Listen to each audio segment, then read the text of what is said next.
I was talking to a friend the other day about the Legend of Sleepy Hollow, and I was like, what's the guy's name? The guy who wrote, 'Twas the Night Before Christmas. And she's like, Lindsay, you can say as much stuff as you want. I'm never going to get it. And so after we hung out, because she's not very into like classic literature stuff, and it was literally like an hour after we went home from hanging out, I just texted her all caps, Washington Irving, and she just started laughing because she was like, immediately knew what I was talking about.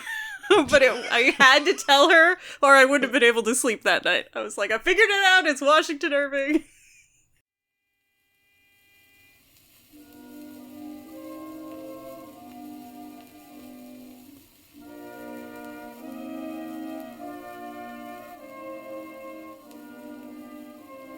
You're listening to The Great and Secret Knowledge, a speculative fiction podcast. Hey, what's up, Lindsay? Not much, Jeff. Just, decided to get together and talk about some weird fiction, some science fiction, some speculative fiction. Yes, we got alternative history. We got, there's fantasy, obviously, your Tolkien's and whatnot. Magical realism. Sure. Definitely. Yes. Now you're veering a little close to literary fiction there. Be careful. I mean, we'll put a hard wall between like Dickens and us or whatever, So. Yeah, we're like, we can debate about Marquez, Lewis Carroll definitely. Yeah, Jorge Luis Borges definitely falls on the weird fiction, science fiction side of, Hell yeah. We should be writing all this down. So yes, as you can see, welcome to our very defined podcast where we know exactly what we're talking about and what we're doing. We have such a handle on everything. Welcome to the Very Defined Podcast, where we discuss speculative fiction and go into a deep tissue analysis. Yeah, so we're going to talk about media that is, speculative in any way, not just specifically books, but basically any type of media. We're talking about movies, TV shows, graphic novels, I don't know, concept albums. Oh, fuck. Can we talk about The Wall? We can talk about The Wall. I love it. This is great. Folks, you are lucky to be on the ground floor for this exciting operation. If you have opinions about what you think we should talk about and what we should cover, then we are open to that. Like, definitely let us know. Okay, so Lindsay and I haven't talked in person in like 8 years or something, 6 years. Yeah. 5 or 6 at least. Back when you did Historical Hotties, and I was a guest with Casey from Everything is Awesome. And that was such a fun experience. It was so fun having you guys. Oh, man. Yeah, that was a really great time. And so, but every once in a while I check back in at our Mabim Bambino podcasters group. Mm-hmm. And I was like, you know what? I love all this stuff and I want to podcast about it. Do any of you guys still doing the Collaborate Teen, which is when that started? And you were the first one. You're like, yeah, I like Piranesi. Let's talk about it. So we'll see how this goes and we'll go from there. The world is our oyster, as long as it's not literary fiction. All right. Okay. No Brontes. Got it. Oh, fuck. I do love a Bronte.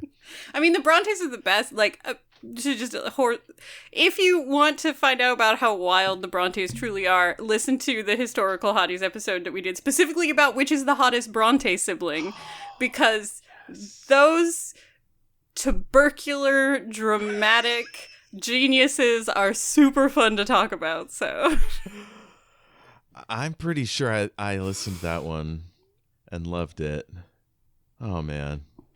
That was a great show. So, let's hold off on that for a second. Let's just talk about sci-fi, speculative fiction. How long have you been into it? I mean, I have been into sci-fi and fantasy for basically as long as I can remember. I think the earliest books I can remember being read to me are the Chronicles of Narnia. And Jonathan Livingston Seagull, because our dad wanted us to be very existential, I guess. And then my earliest memory of a TV show past like Sesame Street and The Muppet Show is Star Trek. So I have been a Trekkie since I was basically talking, so... Why aren't we just doing a Star Trek podcast? I mean, we can just do a Star Trek podcast. Oh, fuck. Okay. So, yeah, and then I was very... I really enjoy lots of kinds of media, but this is a genre that always feels like home to me. I have very important connections to, like, the Terry Pratchett Discworld series. Is a series that I found at a time in life when I really, really needed it and have never left it since. But, I'm a huge Doctor Who fan. I love magical realism.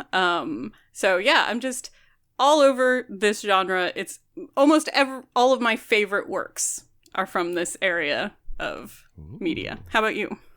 Interesting. I was thinking about this today, and I probably started with Greek mythology. Oh, yeah. In elementary school, go to the library, like my first pick that nobody was around to stop me. And then I found The Hobbit. And I loved the hell out of The Hobbit. Wizard of Oz, the books first. Yes. The books, which are much stranger than the... So strange. So very strange. And then Wizard of Oz, I watched the play, came to Tacoma, big, beautiful production. And then I watched the movie once and it was cool. But going back later, our boy Ben Mooney did a podcast called Any Album You Like. Yes, I'm a fan of that. And I appeared on that program, Casey and I, and we played Joanna's, or the Lady Gaga's Joanna album, and put that on at the same time. So anyway, I watched Wizard of Oz for the second time, and I was like, Jesus, this show's good. And then I was like, well, I watched it with that album. Why don't I do it again with one of these other ones?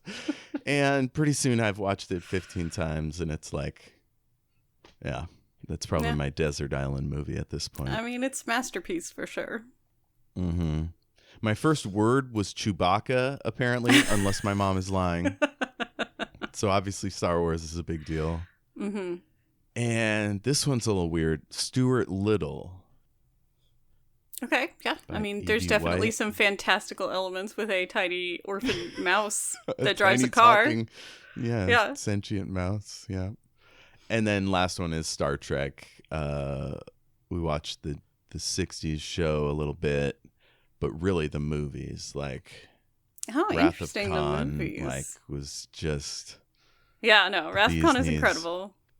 And my desert island movie, I can't decide if it's Wizard of Oz or the one with the whales. Uh-huh. Mm-hmm. Star Trek IV, The Voyage Home. With the San Francisco punk on a bus scene, where Spock just Vulcan nerve pinches him because he's playing his boombox too loud. Or transparent aluminum. Oh my God. Oh, yes. They gave the secret of transparent aluminum to a guy in the 80s. Mm-hmm. Who knows? Maybe he invented it.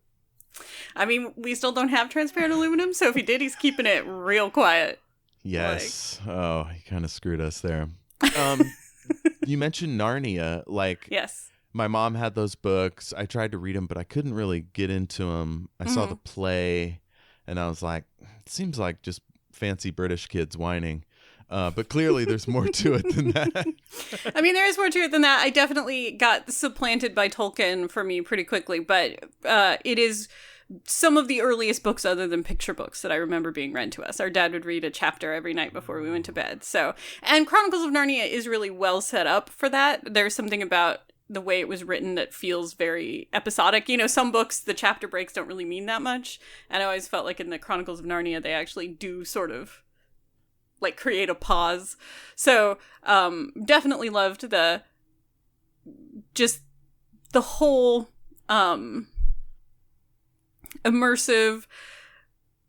It was one of those worlds that felt very much, I think the worlds that create these huge fandoms that people love, like Star Trek and Star Wars, for example, are because they feel inhabitable. They feel like places you could actually step into. The details, and part of why like everybody loves in Star Wars how every weird background character has a name and a story and a history, which makes the worlds feel more fleshed out and inhabitable. You know, we might be following Luke, but there's stuff happening even when we're not there. And Narnia felt like that to me as a little kid. And then I found Tolkien, which is that on steroids, because Tolkien was a linguist and an anthropologist, and he spent 20 years writing languages and lore and history before he ever wrote a story.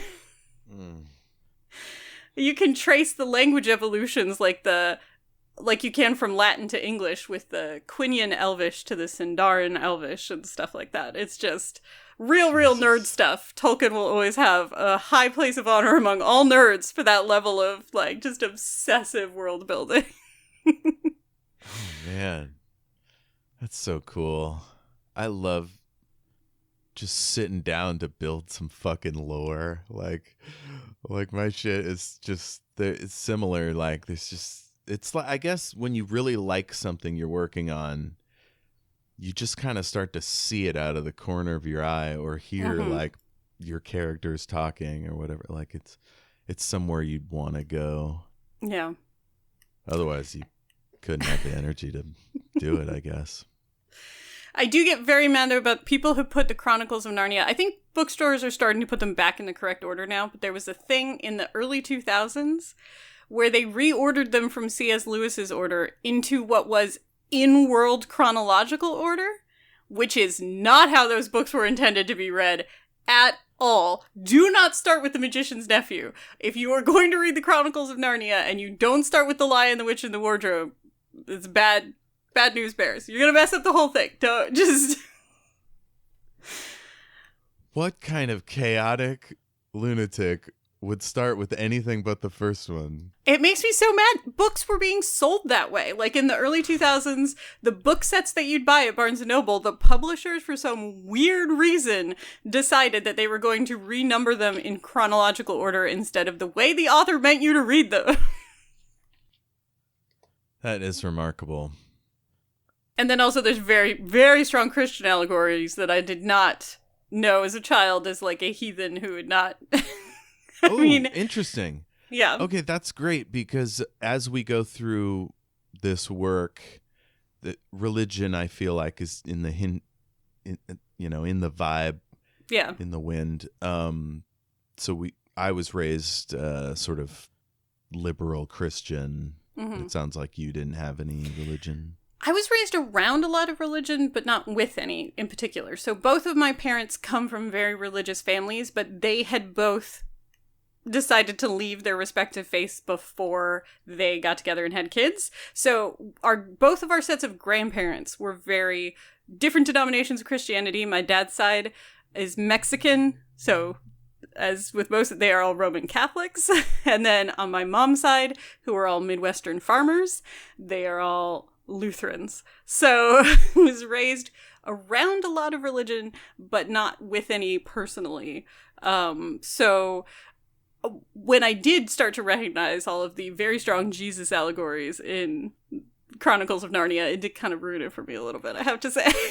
Just because it felt like, I haven't really gone back to it since I quit the church at age 15. Yeah. I think somebody told me that Lewis was slipping all this stuff in, and I was like, what? I feel cheated. Well, it does feel, because I think it makes you feel less like somebody's trying to tell you a story and more like somebody's trying to sell you something when you understand that a lot of it is basically just Christian propaganda. And Tolkien and C.S. Lewis were good friends, and they were both very religious. And they both talked about how, C.S. Lewis was wanting to insert Christian dogma, sort of, in what you've learned, spoilers for the Chronicles of Narnia, I guess, but, it is another dimension, kind of, where, Jesus is Aslan, but it's still Jesus. Like, so it's a world existing in parallel with ours that's different, but where, like, the deities are the same. They just manifest differently in, like, different worlds. Whereas, so it's, like, directly Christian. Whereas, Tolkien wanted to display Christian values rather than impart Christian dogma. So all of his characters he wanted to represent, like, humility and generosity and sacrifice and compassion more than he wanted to, like, prescriptively teach dogma, which I think is a preferable route, obviously. But 100%. That is for anybody to sort of decide on their own. But Jesus looks like a lion on another world. Why did we get lion Jesus, if that's it? Well, the trouble is, lion Jesus, if he was in our world, would be just as weighed down with all this, terrible things done in his name and whatnot. I mean, he's also weighed down with them in Narnia, so, like, I don't... Oh, really? Yeah, no, he doesn't get a break from them just because he's...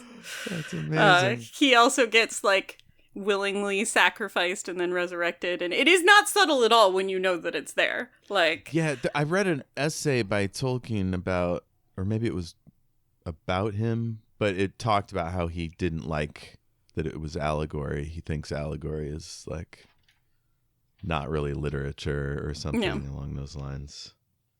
Well, it's like I got one of my most reviled books is Upton St. Clair's The Jungle, because it is, and we're going to literary fiction again, but Upton St. Clair's The Jungle is a piece of propaganda. Like, he flat out stated that that's what it was. Like, he was a socialist during the turn of the century.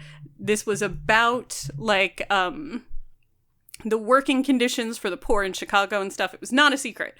But I think it invalidates the, like, literary soundness of the book, because he spends the whole book going, the world is a jungle. There is no escape. It will devour us all. Like, there is no hope. There is no recourse. He spends an entire novel telling you that over and over and over and over again. And then in, like, the last 20 pages, he's like, oh no, wait, there is an answer, and it's socialism. And I was like, you literally just spent, like, 300 pages telling us that there was no hope, no escape, no answer. The world is inherently cruel and hungry and will destroy us all. And then you go like, oh no, wait, socialism. And it just invalidates the whole rest of the novel. So if you're, I guess, as a piece of propaganda, it was very effective in its time, but as a work of fiction, I think it sort of sacrifices itself on that altar of propaganda, and I'm fine with you. Every author has something they're trying to tell you, right? Like, they want to impart something to you. It's why they sat down and wrote this book. Whether it's they want to share their innermost self, this is an idea that's haunting them, that they want to communicate, whether they want to get you to radically empathize with somebody you wouldn't have otherwise. Whatever it is, somebody wants to tell you something when they write a book or a TV show or a song or anything. So that's not a problem in and of itself. But when your primary objective is propaganda, then I think it always hampers your storytelling. Yeah, it's hard to know too. Like, Upton St. Clair, it's obvious. Like, it's all there. Yeah. I read Sinclair Lewis's "It Can't Happen Here" on YouTube and, like, analyzed it as I went, and that was nigh impenetrable because the comedy didn't survive from the 20s or 30s, whatever it was. I guess it was the 30s because Hitler hadn't I don't know, risen to power the yet, Sudetenland yet. Yeah, it was but it was it was basically, this is what it'll look like if we let it happen. But it wasn't like, it didn't really have an answer. It was like, well, there'll probably be some outsider revolutionaries that go to Canada and then come back, and after a while are able to defeat the guys, but I'm not really sure, so I won't write that part. It's very, I don't think it was as proppy as The Jungle. Well, satire Folks, isn't we are inherently... mired in literary fiction all of a sudden. We are. Shit. We should have an alarm bell. Like a noise that goes off when we wander into literary fiction. We've crossed... There's like a electric fence that buzzes us when we stroll into that. But satire can be one of the hardest out of its time. Because like you were talking about with C.S. Lewis, that's considered a work of like very surrealist, absurdist fiction. And it's actually a lot of very direct references to stuff that we don't have the cultural frame of reference for anymore. But they're all like very pointed satirical and inside jokes of the time. So it's like somebody watching an episode of The Simpsons like 100 years after it aired and not understanding what any of the references are. Yeah, that's kind of what the Wizard of Oz books are like, because they're from 1890 or 1900 or whatever. Well, I mean, they're all about a metaphor about like getting off the gold standard and stuff like that. Yeah, all kinds of... It's why in the original book her shoes were silver and ruby was a Hollywood invention because Technicolor, right? So... Oh, yeah. The Wizard of Oz being one of the first major films that used Technicolor, they wanted to, ruby is much more eye-catching than silver in Technicolor. Hell yes. Oh, man. I could talk about the Wizard of Oz forever, but I won't. I was going to say, we can do a whole episode on either the movie or one of, the movie would be probably an episode, but we could do multiple episodes on one of the books or the series of books if you wanted to. Yes, 100%.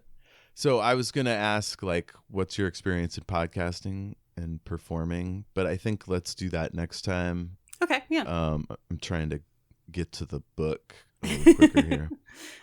Why does science fiction or speculative fiction matter? Why analyze it as closely as we're planning to do? I think because it is the way which humans have always explored the limits of ourselves and seen ourselves better. So the very origins of like a lot of what's considered some of the first science fiction novels, like Frankenstein or War of the Worlds, were all ways to examine ourselves and problems with what at the time was contemporary society, but with this level of fantastical remove, right? It's much easier to be able to look at a problem when you're not being asked to sit down and read a book about, like, why this is the least productive Congress that there's ever been, right? But if you add aliens attacking, then you can highlight all the problems. You can really look at it with a level of remove that makes it feel safe and accessible, and so lets you, I think, explore more deeply, because there's that level of unreality gives you enough distance to actually let yourself get way more immersed in the work. That would be my feeling about it. What do you think? Oh, shit. Well, I suddenly thought of a time travel story. I'm always trying to think of time travel stories. Connecticut Yankee in King Arthur's Court by Mark Twain could be considered speculative fiction. Absolutely. We'll get you literary fiction man from the 19th century. Let's see. I wrote Life is Hard and Things Don't Work Out. Whereas in SF, brave heroes conquer over evil, new technology improves lives, problems are solved by smart people working together, etc. It's kind of like hopeful. I mean, it can be. It depends on which area you're in. Yeah, it's definitely escapist. I think some of it can be very hopeful, and some of it can be some of the grimmest stuff I've ever read. But I think science fiction does usually have an optimism because it is about the future, which usually means it's about like the potential of where we can go. Yeah. Yeah, and fantasy has a more, or at least the way Tolkien thought about it, is it has a more escapist quality. Mm-hmm. So it can be as dark and as grim as you want, because it's like, at least it's not your daily life. Right. But the thing that's actually very nice and comforting about Tolkien, I think why people turn to it a lot in times of is the morality in Tolkien is very clear. So it's very escapist. It's removed from your natural life, but also you can be as heroic as you want because there's no moral ambiguity to killing an orc, right? Orcs are corrupted monsters born out of elves, like that you're releasing them. They even talk about some parts of the book. So there's you can fulfill all your heroic fantasies without any moral gray area. in stuff like Tolkien, which is, I think, part of the appeal. You know, if a necromancer has raised an army of the dead, then that's a way that you can test and prove yourself without any twinge of, like, doubt about what you're doing, which I think is very refreshing in a world where nothing is, you know, black and white. Yeah. I mean, it reminds me of a time on my podcast, Shattered Worlds RPG, where I had a player that that her memory wasn't as good, so she needed, as we went, like some kind of reminders as we went. So one day she goes, remind me why any of this matters. And I said, well, you see, they want you to find a link between this right-wing political figure and these basically alt-right terrorist cell, so that his career will be stalled, so that he won't, you know, do something bad with government or whatever. And she was like, oh, so this posits a world in which that anyone matters. would care. Yeah. And I was like, oh, shit, it is fantasy. Yes. It's a fantasy show. Oh, God. It was bleak. I definitely think that's one of the appeals, is you can have worlds where, you know, it is unambiguously right to do this thing, or, you know, that's part of the appeal. Yeah. It's kind of the difference between Rogue One and A New Hope. Like, Luke Skywalker is unequivocally the good guy and he saves the day. But earlier in the story, a bunch of gray area people kill a whole lot of folks to try to, you know, save the galaxy or whatever. Yeah. No, I'm actually hugely in love with Andor, the series, particularly because, you know, so much of mainstream Star Wars is about the epic, the, you know, the mainline characters are people on whom the universe literally turns. And there is complete moral clarity in that, right? Like, you've got the dark side, you got the light side. If somebody's on the dark side, you can try and save them, but you know that they're bad, like all that. And then Andor shows you all these people who are forced to live in this world as just people, right? They have no... They're not space wizards. They're not emperors. They're just human beings trying to survive in this system. And the amount of gray area introduced into Star Wars by Andor is something that I really love. So, oh, it's amazing. I'll never forget the moment in Rogue One when the guy kills his contact to keep him from telling anyone. Yeah. And I was like, damn, that is war. But, like, we don't often see that part of it. The ugly. Yeah, he didn't want to. That guy didn't do anything wrong. It was just there was no safe way for the rebellion with him alive. Yeah. So. Cool. Is there any particular SF fandom you're a part of? You mentioned Star Trek. Have you been to any conventions, written fan fiction? Oh, yeah. I've been to conventions. I've, you know, done cosplay. Also a big Buffy the Vampire Slayer fan. Nice. X-Files is a fandom that I've been very active in, or was more when there was more of an active fandom than there is at the moment. I have done stuff in Star Wars. Yeah, I mean, obviously, Tolkien-related stuff. I've done fandom. I've done, like, LARPing and stuff in the Tolkien universe. I'm a big nerd, so it's about everything. Basically, any event where I can put on a costume and play with other nerds, I'm there for. So, how about you? That's terrific. Oh, God.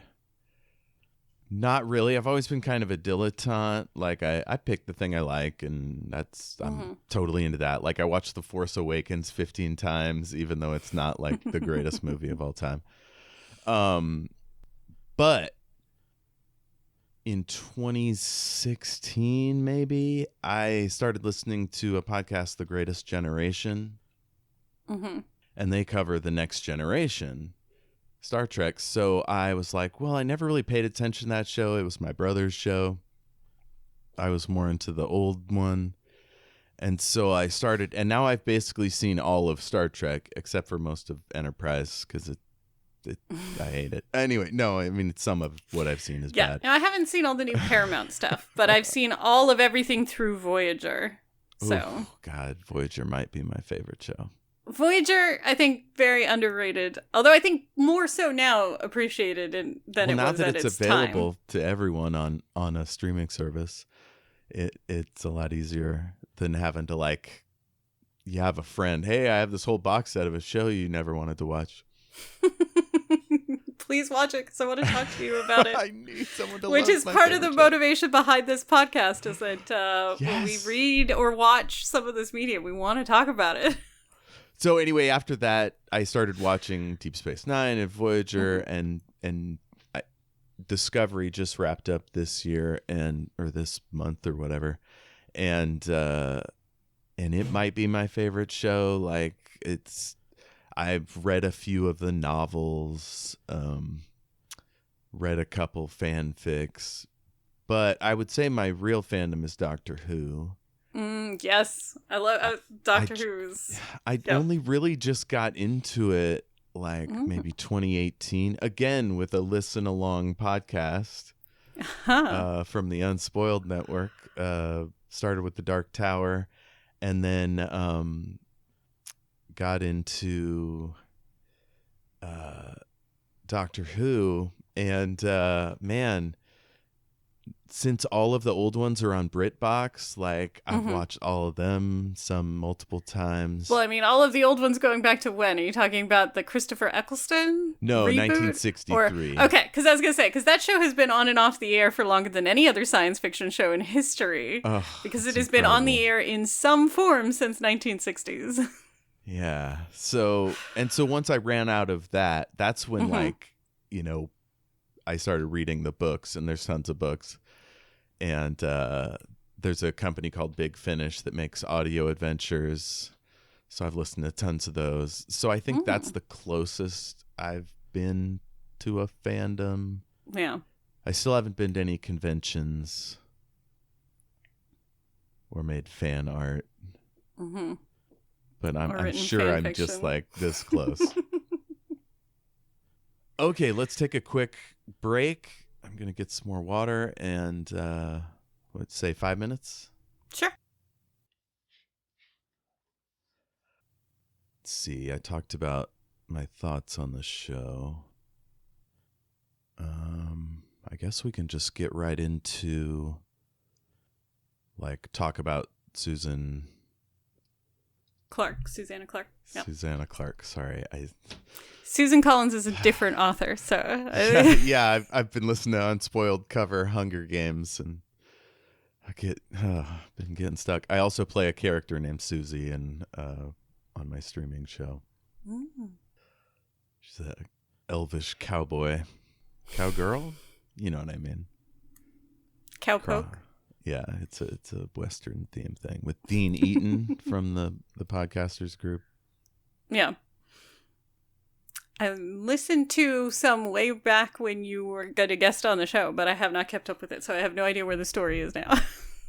Oh, this is Omniversal. Or is this a different... Yeah, this is Omniversal Escapades. It's our streaming show, and we played a Monster of the Week campaign, and now we're doing D&D in this weird Old West setting, so that's fun.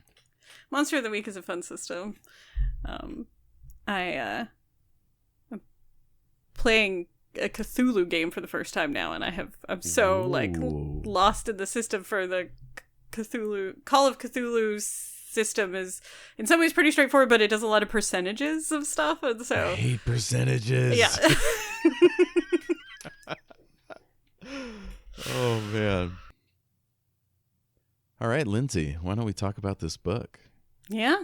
So what we're going to talk about this episode is we're going to start on Piranesi.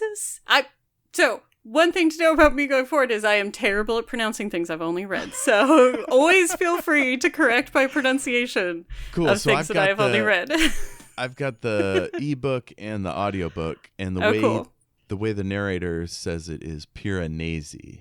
Piranesi. Okay. I think he's named after an Italian something or other from way back. Giuseppe. You know. Yeah. So it's always I've got the internet right at my fingertips. We could look it up. But it is one thing that I have a monthly book club, and whenever it's a book with a lot of either names from a different culture, even English, anything that I've never heard out loud and I've just read, I am terrible at pronouncing. So it's always feel free to jump in with that. But yeah, so and the author, Susanna Mary Clarke, was born in 1959 in England. What her most well-known as well as debut novel is Jonathan Strange and Mr. Norrell, which is an alternative history book. It's set in like Regency London, but Regency London where magic is real.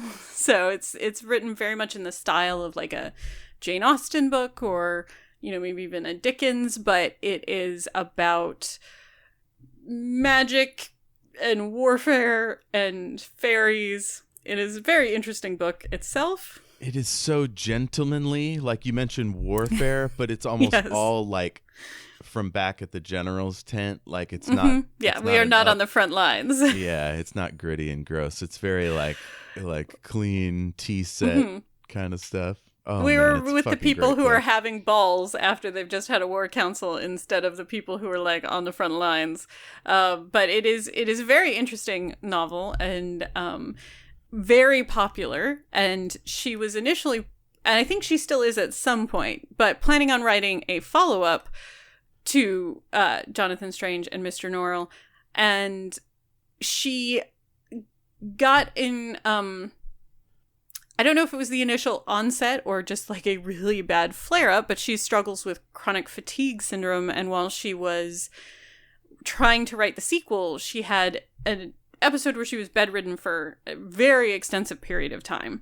And she just found trying to write, with all the research that she was doing on the Napoleonic Wars and stuff like that for Jonathan Strange and Mr. Norrell sequel, it was just really too taxing for her at that time. So she kind of returned to an earlier work, which was that she'd had ideas for, which was Piranesi. So that this book removed from any of her other works. She's also written several short stories. Released in sorry, that's the wrong date.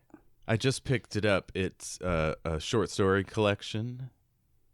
It's called, I have it in my hoopla, The Ladies of Grace Adieu and Other Stories. Yep. That came out in 2006.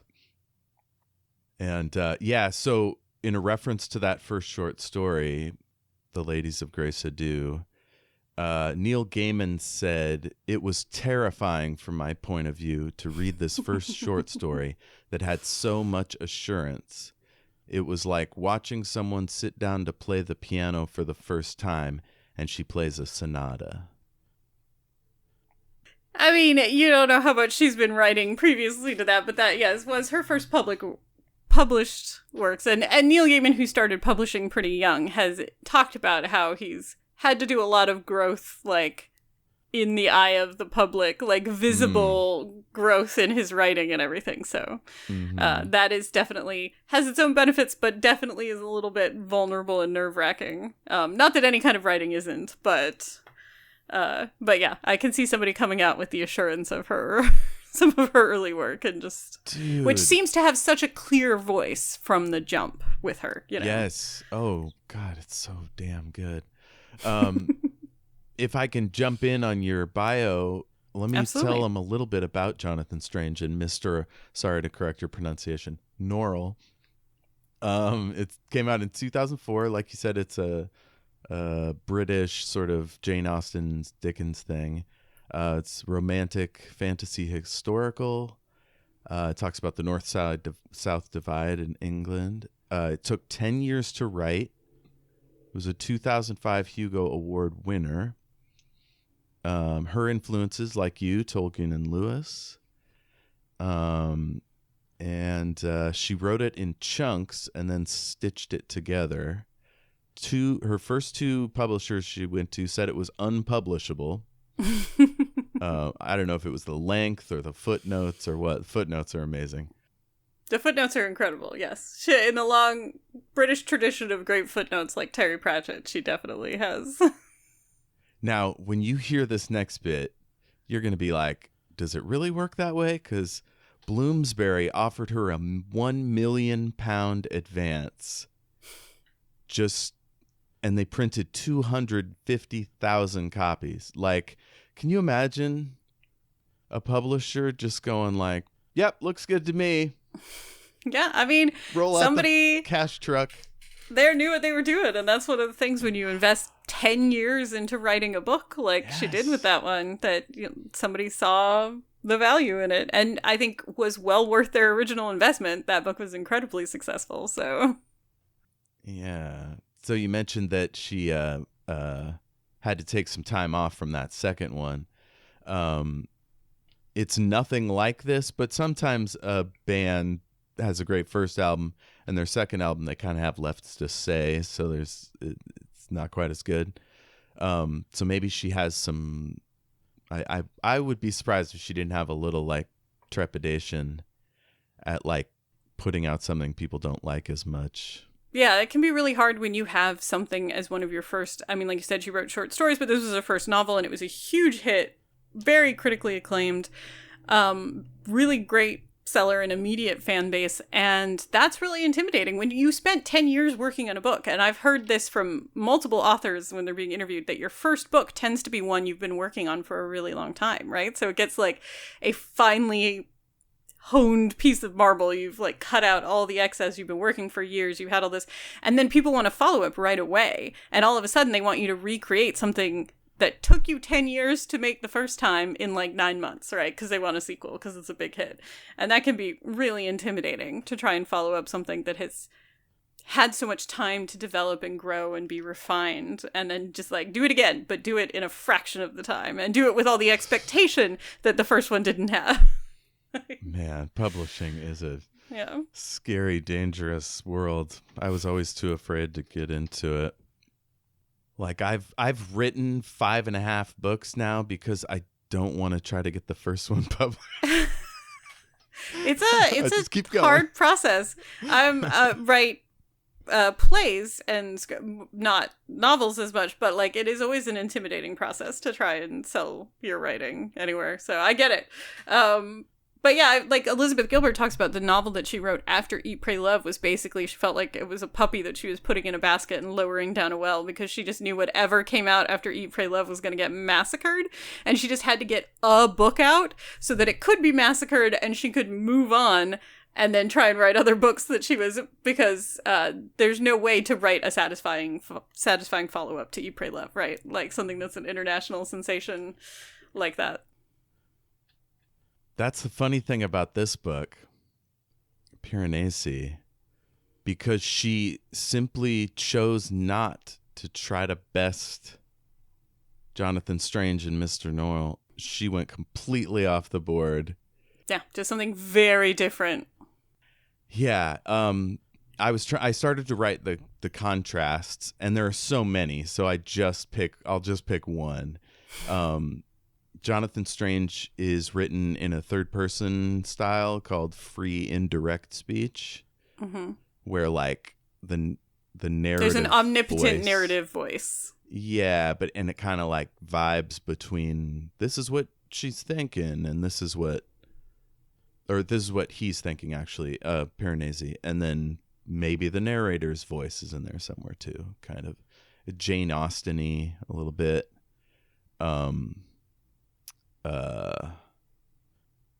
God, I said Piranesi and now I'm mad at myself because I'm talking about Jonathan Strange. But I know what you're talking about. It is that kind of authorial, detached voice where you are you are seeing inside people's heads and seeing their thought process, but it is like a removed third person, omnipotent. They know everything that's going on in the world. They are telling you what's happening in other parts of the world at the same time, where they might be giving you a closer up look at something, that involves the main characters or whatever. So you can both see inside people's heads, but you also know things that they don't know, and seeing the whole world at large, because the narrator voice, the authorial voice, knows everything.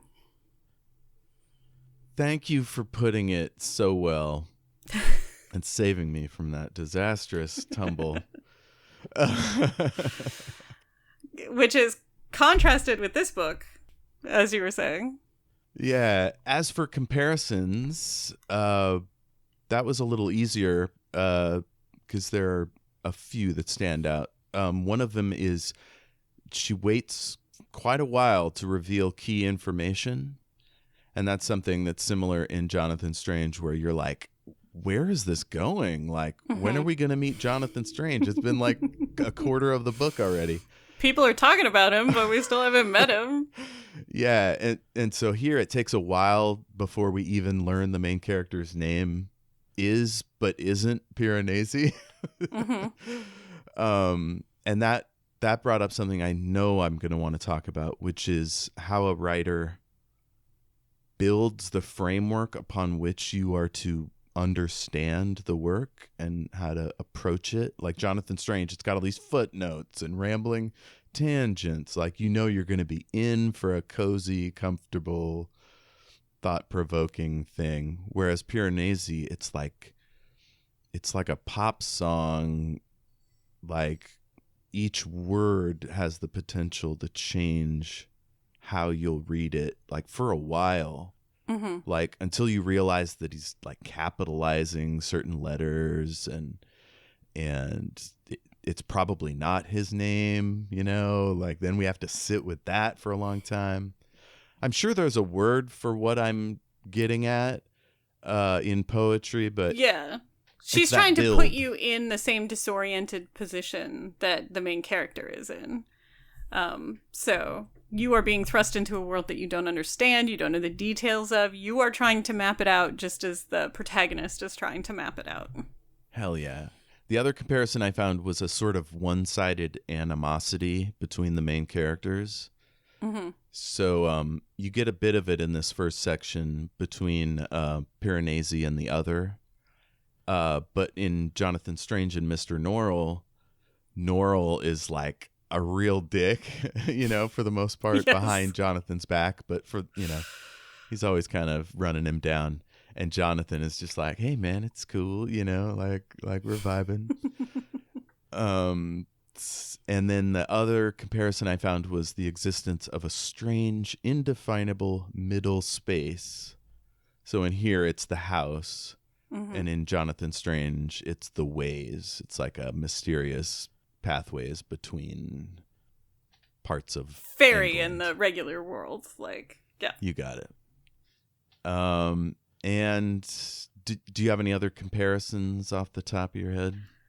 No, I think that there's a lot of historical allusion in both texts. Like, she is referencing a lot of other both actual history and fiction. Like, the history of storytelling is big in both Jonathan Strange and this one. Like, if we haven't said, we're reading into just like about the first 50 pages is what we're talking about in this one, and there's a lot of description of the house and the statues and stuff, and at least some of the statues are references to literary works, and obviously not recognizing all of them makes me desperate to kind of try and figure out which each one is in reference to, because the first one that catches your eye is the fawn from, as we talked about earlier, Mr. Tumnus from the Chronicles of Narnia. Okay, I didn't even consider this as a possibility, and I love this. So let's keep our eyes out for that. Listener, if you want to kind of read along or read ahead and laugh at us, if we're missing stuff, let us know, like, what's that statue all about? What's their deal? Where are they from? If you've caught any literary or historical references in the statuary of the house or anything else, definitely let us know. We'd love to hear about it. Hell yeah. Because I know there's ones I'm not catching. So. Any other comparisons we should look for?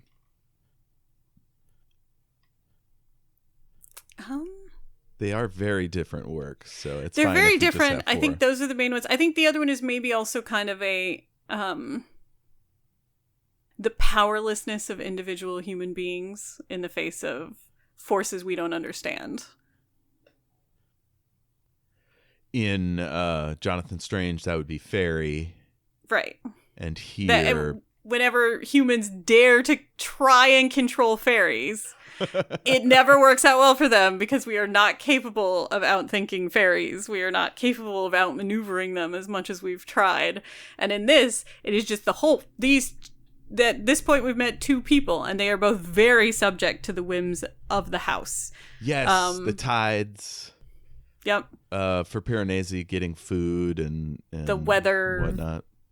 Everything. They are very much at the whims of the house, and they are both trying to control it in different ways, right? Oh, yes. Like two magicians.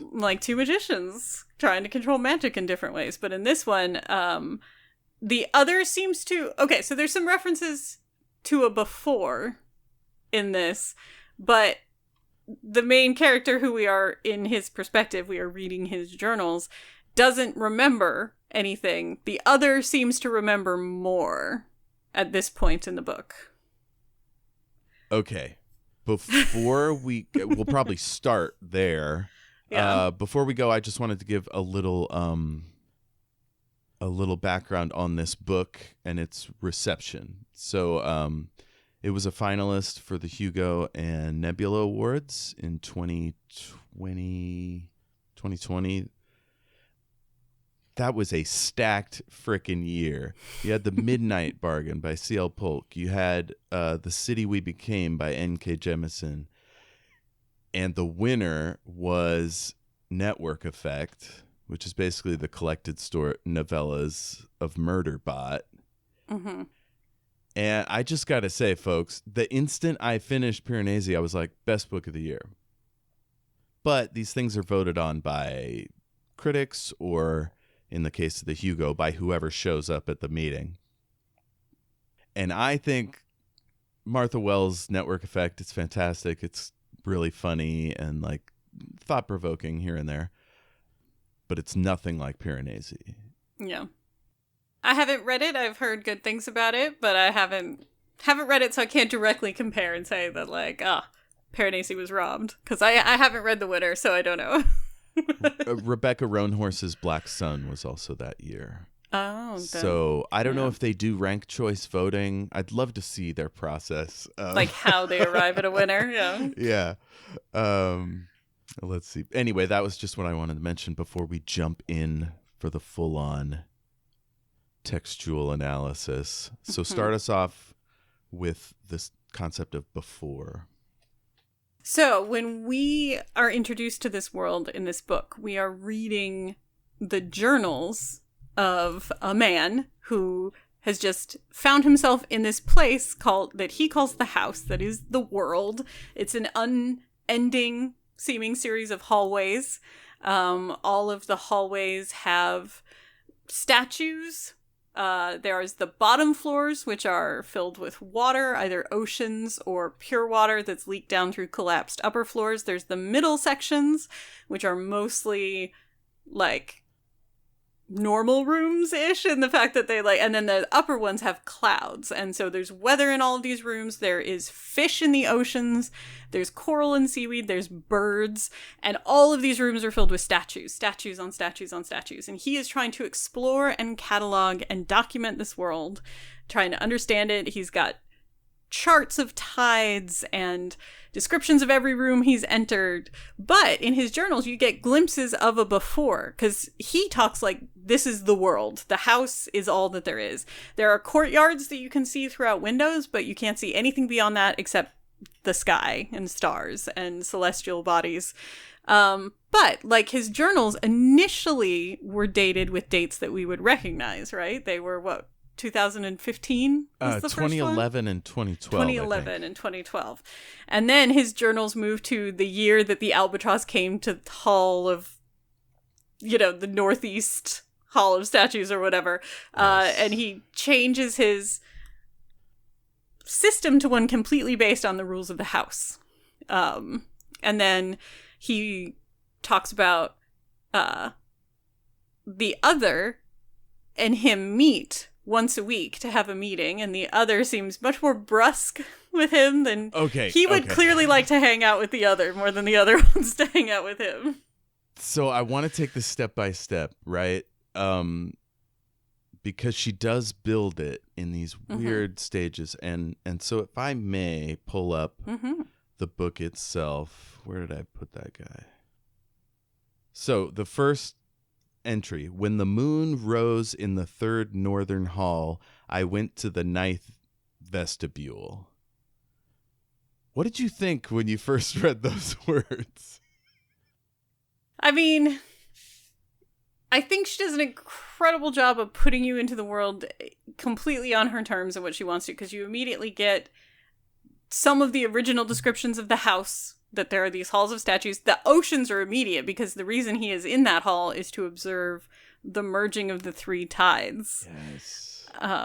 And he wedges himself in the niche with the bee woman statue, which is one that I do not recognize what it is an allusion to. Did you get what that one is an allusion to? Or? Check in, listener. Bee woman. Who is she? What's her deal? And it's one of his favorite statues, even though he feels disquieted every time he notices the bee crawling over her eye. But the statues are a big part of how he navigates the house, because they are all individual. So, and the next part is entry for the first day of the 5th month in the year the albatross came to the southwestern halls. So now you're going, well, how come he doesn't know the names of days and weeks? What's so special about an albatross? And how come he has weird names for where he lives, right? And then, the thing that took me by surprise the most right off the top is all these capitalizations. Like, he's capitalizing words left and right the way you might in the Holy Bible of the Christian faith. Like, every time you mention God, you got to capitalize that shit. Or him, you got to capitalize him. And that made me think, like, is she giving this guy a sort of religious reverence? Well, he has certainly a very religious fervor about the house. He talks about the way in which the other approaches it very scientifically and has no religious practice, but he's built a sacred practice out of basically everything that he does.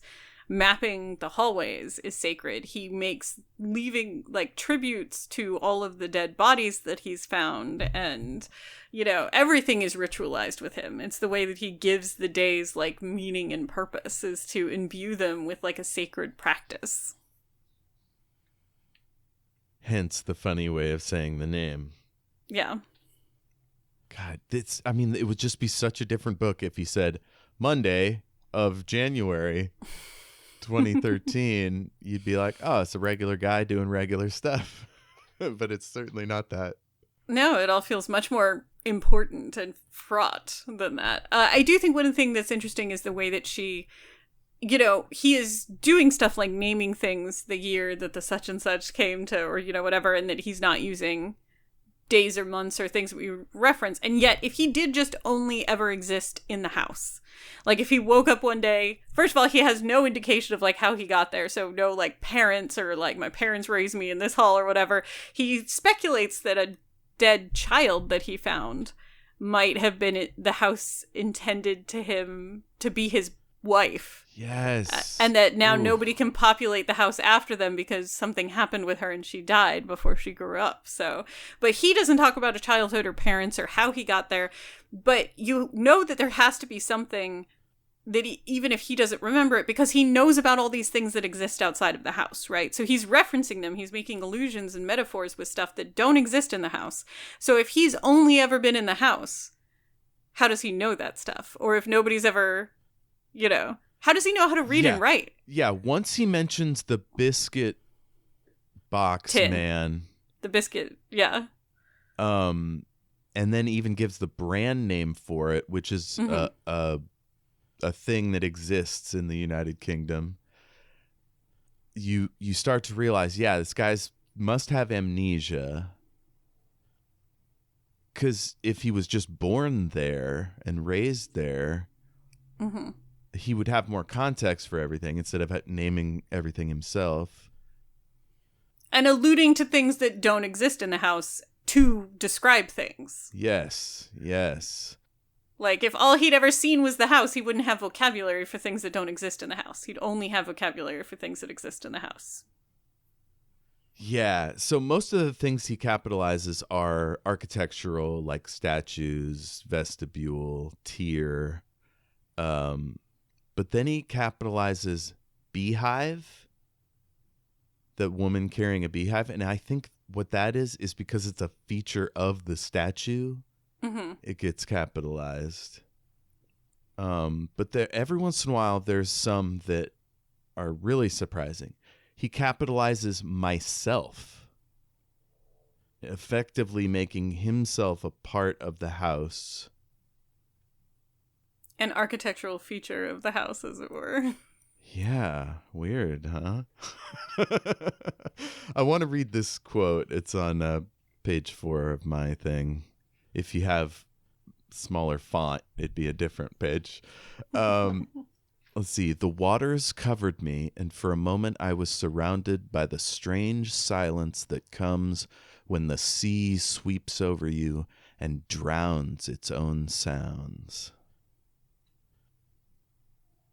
Like, when I read that, I was like, oh, okay.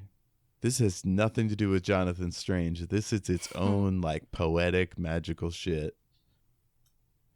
And I was here for it.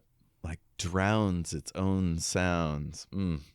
It's really beautiful, evocative writing, because I think we've all experienced that moment when a wave pulls you under, and then everything goes away for a minute, and you're just caught in the tumble of the wave. And it is like a silence, but created by noise, because everything else is being drowned out by the rush of the water, but it does feel like a silence or a stillness in the midst of all that motion. Oh, man.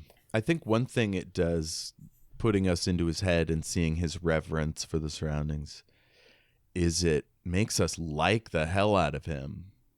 You know what I mean? Like, there's not a bunch of people around that he's judging in his head, or he's not, like, saying hurtful things or whatever. He's just vibing in his home. And it's like, he's like, yeah, he meets a skeleton, and he's like, oh, maybe she was supposed to be my wife.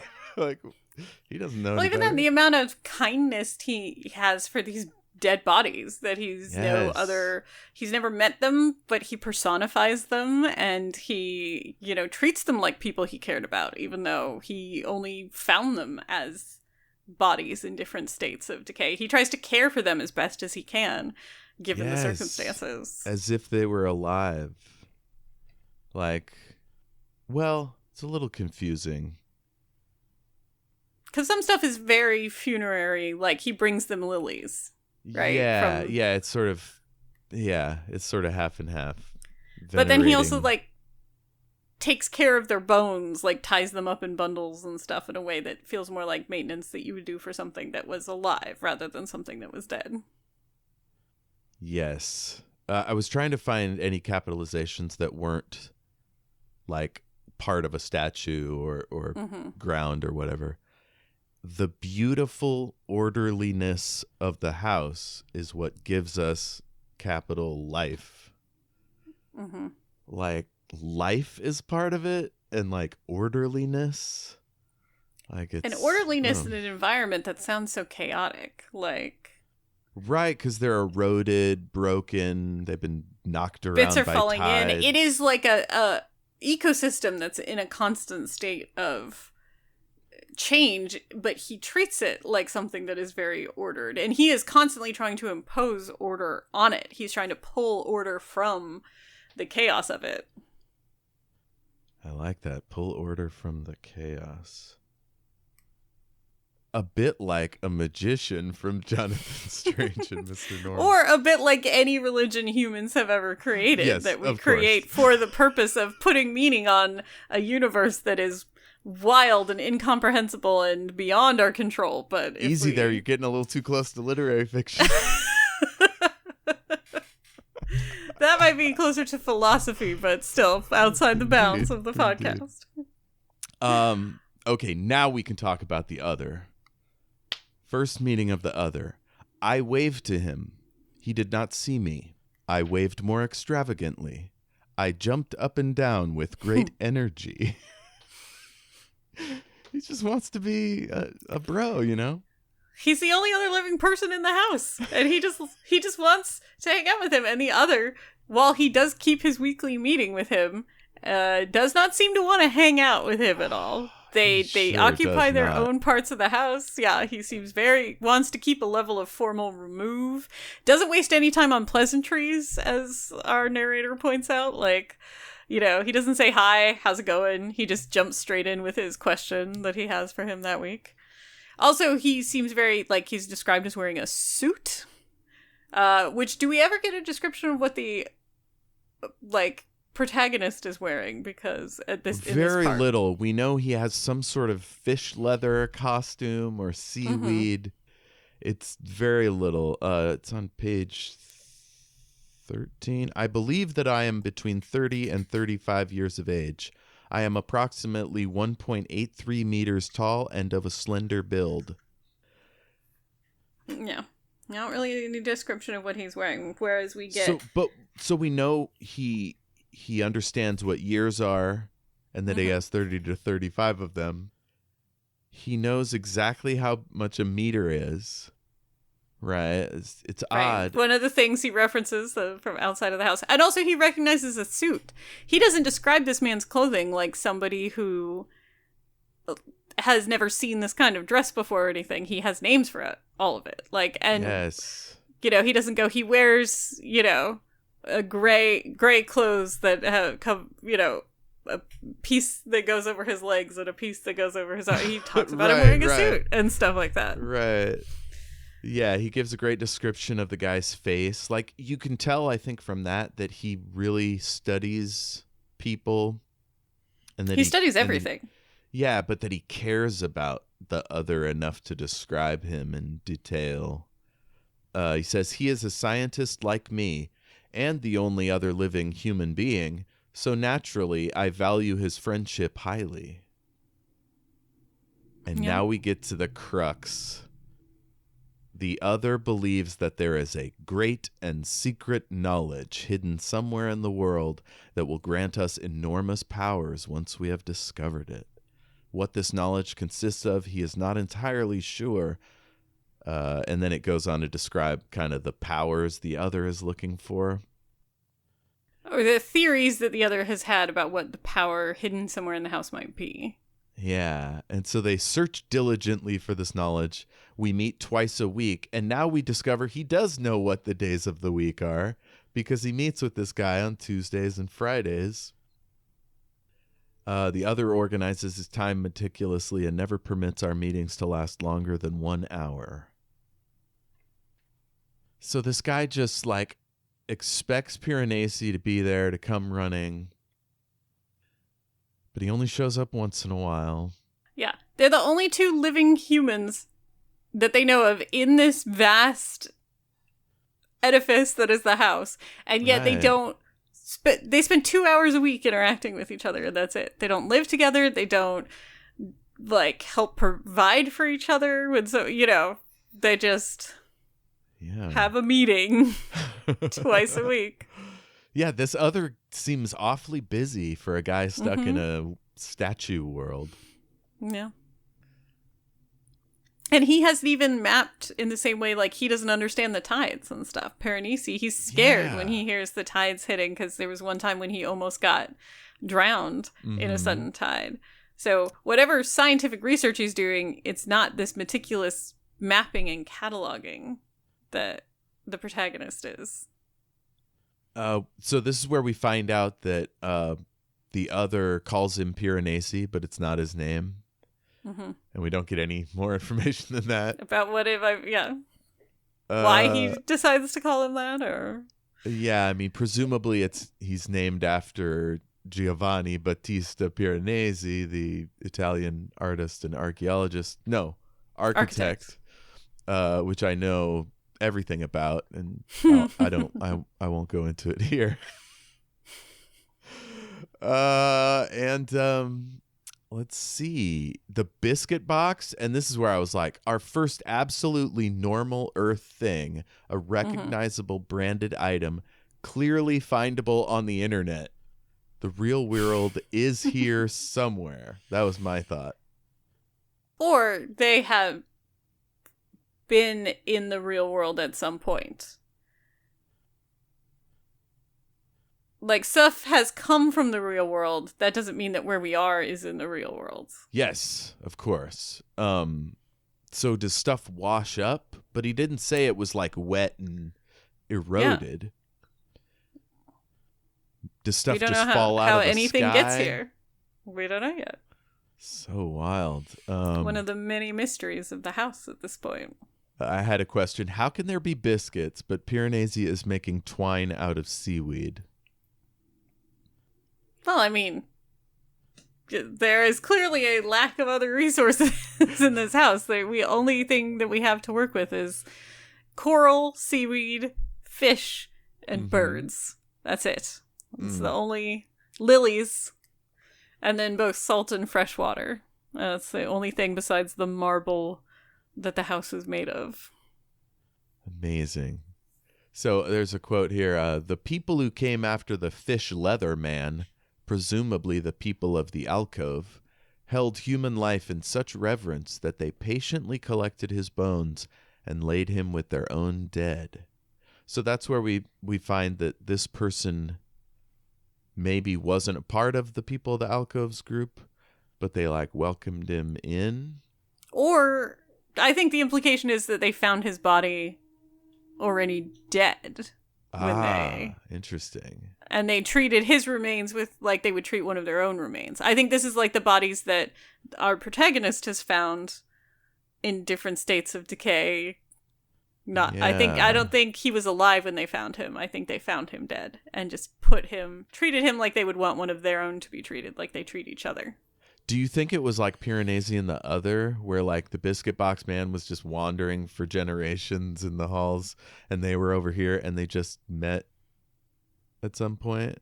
It could be that they knew him, that it was like the Other and Piranesi, where they are living in the house at the same time but in different parts and they occasionally bump into each other. Or it could be like all of them to Piranesi, where he has only known them as dead bodies. So strange. So I asked, is Piranesi an anthropologist or a historian?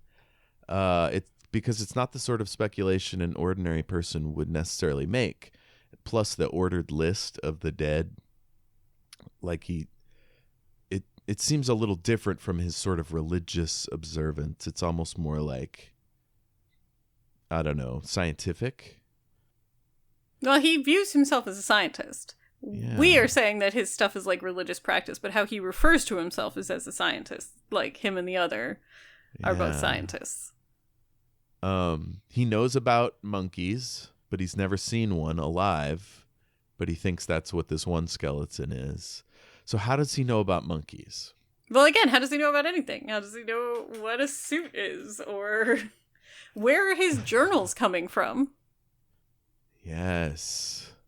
Because we talked about like... I was like, maybe he learned about monkeys from books or the statues, memories from another time. That got me thinking, does he have amnesia?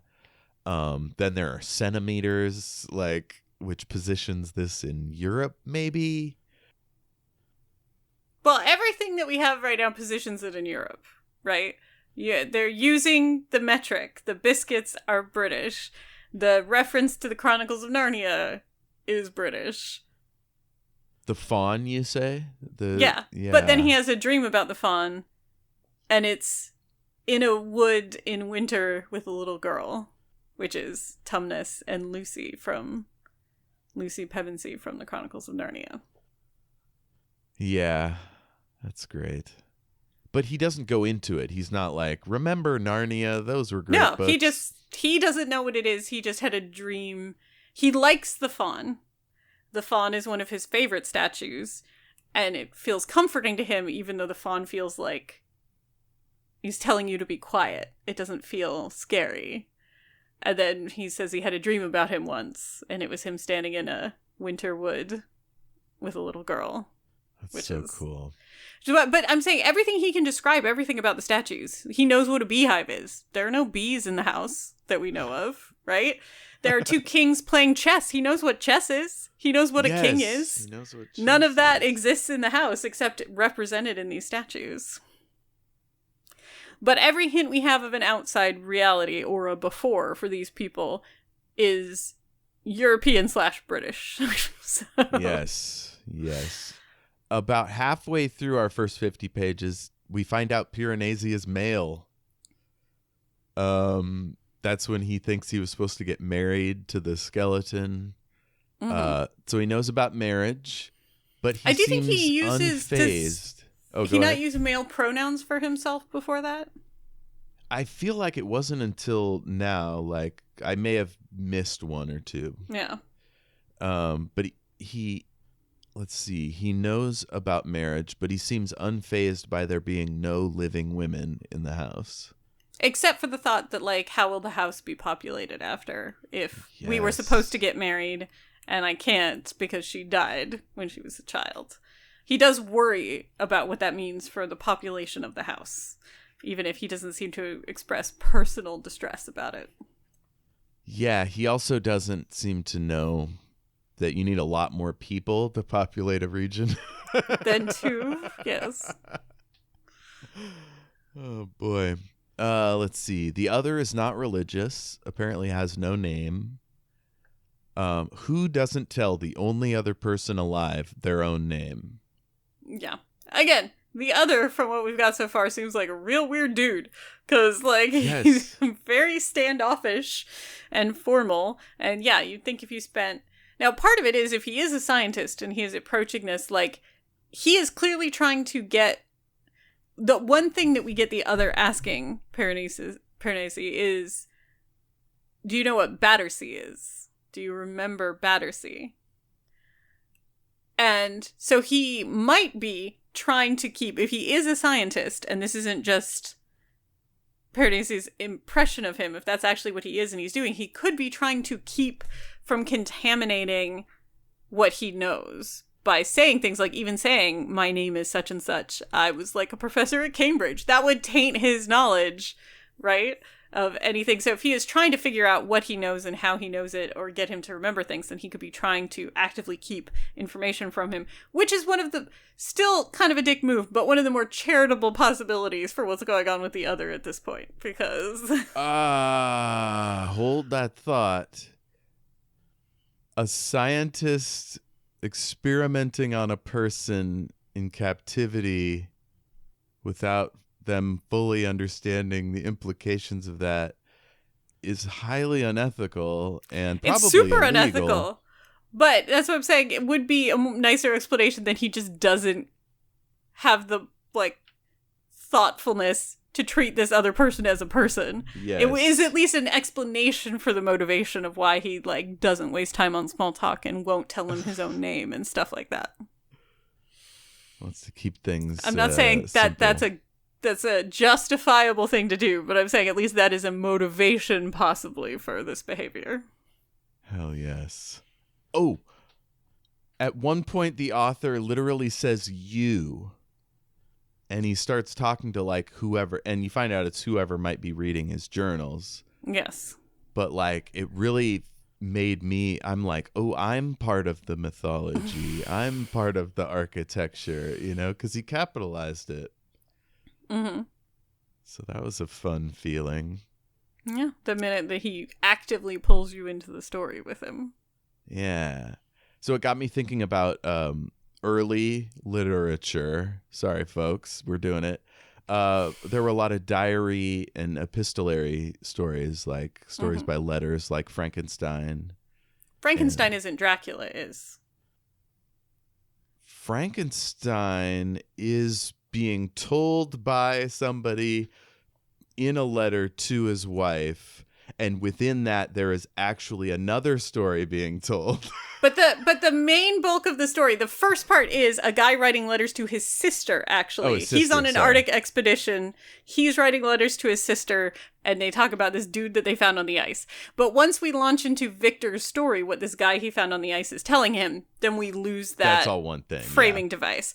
But Dracula is entirely told in letters, journal entries, news articles. There's nothing in Dracula that is not... Dracula is a complete epistolary novel, which is the term for... Yeah. So So my thought was usually in something like that, the you is someone very specific, like you're writing to somebody. Right. It's like Jonathan writing to Mina in Dracula, right? He's writing his journal entries, but he's writing them specifically to Mina, Right. his fiancée. And other times it's like generic people of the future or diary. It's like kind of nebulous. But here he thinks maybe there's some sort of fascinating fellow traveler, you know? And so my thought was, does being solitary make him imagine that other people are solitary as well? Because he doesn't seem to mind it. You know, he seems perfectly content to be writing to whomever. Yeah. I think he's very concerned about, like, the continuation of the house. And he sees you as maybe being, like, the future inhabitant. He does reference that at some point. Like, you know, because he's again, worried about the fact that there at one point were more people in the house, and now there aren't. And if you come after him, he wants you to know everything that he knows about the house. So... and that's just, again, like, it makes me feel something. Like, I feel like, oh man, this guy cares so much about this place that he's like entrusting me with this sacred knowledge. It's beautiful. Yep. He wants it to carry on. He wants other people to know it if he's not there to know it. And then we discover he has a watch. How are these things getting here? Well, I think some of these things, I think the things came with him is the impression that I get at this point in the book. That, like, when people get deposited here, whatever they have with them, because, like, the other has one outfit. Somebody else had a biscuit tin. This guy has a watch, but he specifically leaves it there so it doesn't, most of the time, so it doesn't get wet and ruined, you know, which means he understands that it's like a finite resource. If that watch gets ruined, he's not getting another watch. Man, that would drive me nuts. I'd constantly think, is it winding down? Like, is it going to break? And then what am I going to do? I think the sense of being able to tell time in a place like that would drive me crazier than having no way to tell it if I wanted to, right? Yeah, I guess you just have to go by the tides and the time of day. I mean, he does talk about there are seasons. There's winter in this house. Yes. So, he has 3 types of books: the Table of Tides, the Catalog of Statues, and his journal.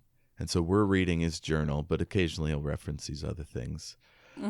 But somebody has removed pages from his journal, and we're left to wonder, is it him? Is it the other? Some unknown third entity? And that, I believe that was between 2011 and 2012, and when he started renaming Switching the years. it, yeah.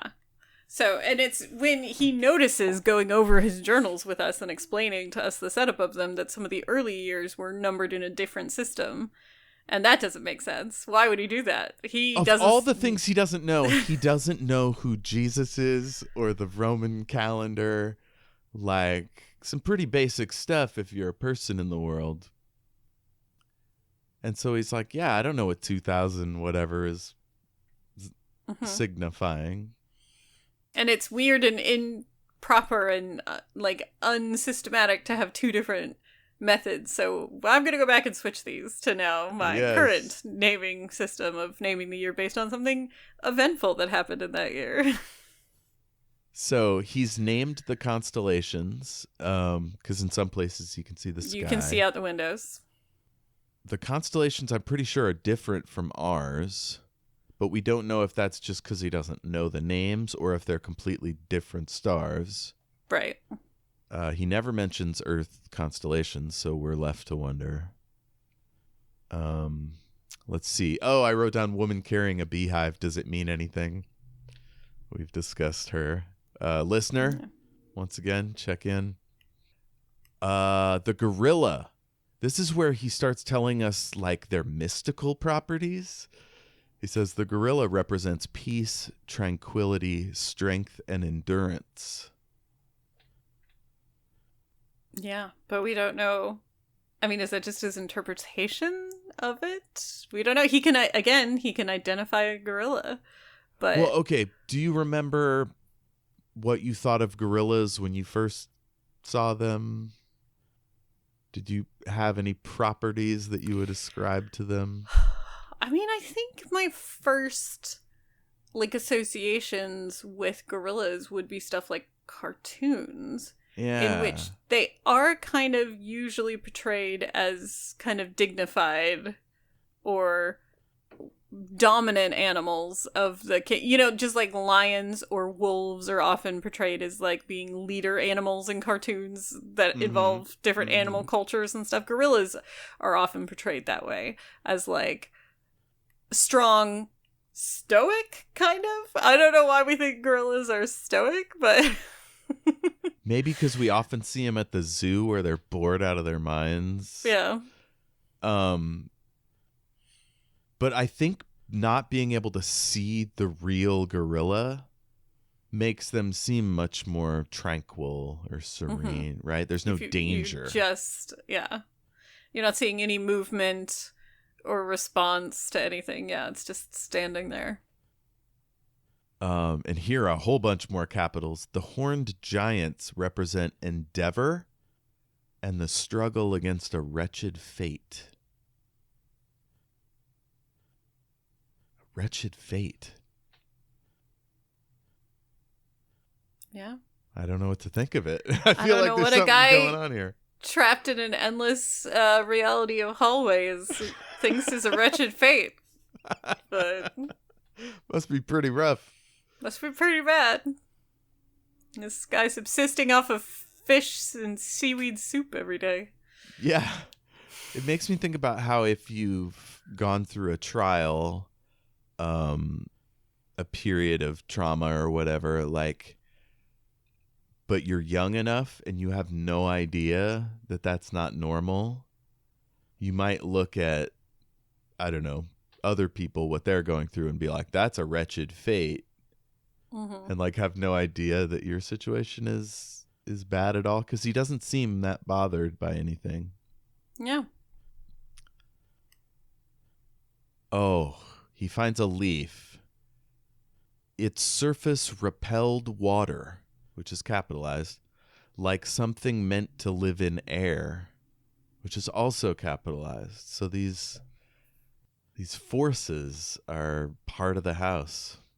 Well, it's also him defining, because when he's saying that, he's saying, I thought it might have been a plant, a ocean vegetation that I didn't recognize. But these characteristics about it mark it as other. So I think that's also, he's emphasizing the things that delineate it from, again, everything is about cataloging. Yeah. So he's noting the things that make it separate from the things that he's already categorized. So it does not belong in this category because these are all ocean plants. And This is something meant to live in the air. Instead of soaking water, it repels it. That's strange. And then we get to part 2, the other. We just did a section up to a conversation. So listener, if you get to conversation, that's where we're going to start next time. The other has shiny devices. Is this motherfucker that are a not time traveler? That are not described at all. Because once again, he is utterly uninterested. He recognizes all kinds of things that don't exist in this world other than the statuary form, as far as we know. But whatever the devices are, he either does not recognize them or does not care about them. That's the to part give us that any freaks me description out. other than that they're like, unless the other abused him into never asking, which I don't think is supported by the text so far. It's not the vibe here, but you don't know. He literally sees an iPad and goes, that doesn't, it's like Westworld, that doesn't mean anything to me. What? Well, I mean, something is working on his brain and making him forget stuff, right? And we got that the other is trying to bring it out of him because, like, Battersea is something he remembers, but he doesn't remember that he remembers, right? Like, you can trigger things. So it could be that whatever affected his memory is actively selecting against things, like getting him to intentionally have no interest in things that it does not want him to think about. Hypothesis. If the memory loss is a continuous process, like I think what you're Which suggesting. it seems to be getting worse or progressing. That would explain why the other doesn't come around very often. Because maybe it could happen to him. I mean, if he's trying to understand what's causing the memory loss, if he's seeing him lose more and more of where they came from, yes, that could be part of why the other's not spending time around him, because he doesn't know. Do you think he ever just lifted up the iPad, it showed him the Battersea power station, and was like, "This is Battersea. Do you remember it?" I mean, I don't know. All we get instead is him just going, "No, that's a made-up word. You're trying to test me." Ha ha! But then the other clever ruse agrees to that explanation after he says it, which I thought was very interesting, because we can clearly tell that is not what the other is doing at all, but he agrees to it. Why is that? Has he tried that in the past?